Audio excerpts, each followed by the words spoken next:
தூத்துக்குடியில தன்னுடைய வீட்டுல கழிவறை இல்லையா?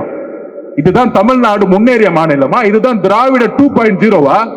ஒரு கழிவறை இல்லாத ஒரு கிராமத்தை உருவாக்கிய ஒரு முட்டாள் முதலமைச்சர், ஒரு முட்டாள் முதலமைச்சர். இதுக்கு மேல சொல்றதுக்கு கோபமான வார்த்தைகள் எனக்கு இல்ல கிடையாது.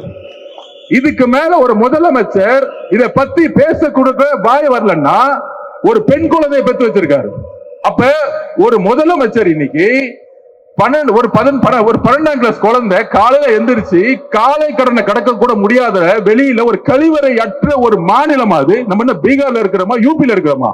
கழிவறையே இல்லாத ஒரு மாவட்டமும் கழிவறை இல்லாத கிராமங்கள் எத்தனை இருக்குன்னு முதலமைச்சருக்கு தெரியுதா இல்லையா? தெரியல.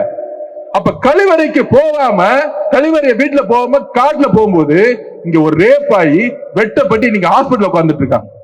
இதுவா தமிழ்நாடு? இதுவா பெண் பாதுகாப்பு? இத பத்தி நீங்க அட்லீஸ்ட் பேசுனீங்களா? வருத்தம் தெரிவிச்சீங்களா? இல்ல அட்லீஸ்ட் உங்களுடைய அமைச்சர் அவங்க வீட்டுக்கு அனுப்பிச்சீங்களா? ஒண்ணுமே கிடையாது. எல்லா செய்தி நிறுவனம் வாங்கப்பட்டிருச்சு. அதை பத்தி பேசவே கூடாது, விவாதம் பண்ணக்கூடாது. ஒரு ரேப்பாச்சு டெல்லியில ஒட்டுமொத்த இந்தியாவுக்கு ஒத்துச்சு. ஆனா தமிழ்நாட்டில் இருக்கவங்க இதை பத்தி பேசவே மாட்டாங்களே. என்ன பண்ணிட்டு இருக்காங்க? கூட்டணி. மதிமுகவுடன் 3 கூட்டணி சைன் ஆயிடுச்சு. இதான் முதலமைச்சர் அன்னைக்கு ரேப் நடந்து அங்க வந்து வெட்டப்பட்டு இருக்காங்க. இங்க கூட்டணி பேசிட்டு இருக்காங்க.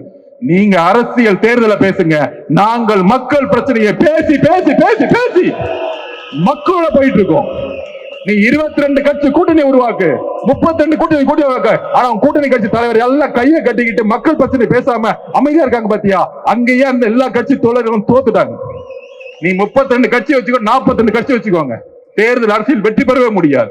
மக்கள் பிரச்சனைகளை பேசாத தலைவர்கள் மக்களால் தூக்கி எறிந்த வரலாறு தான் தமிழ்நாடு.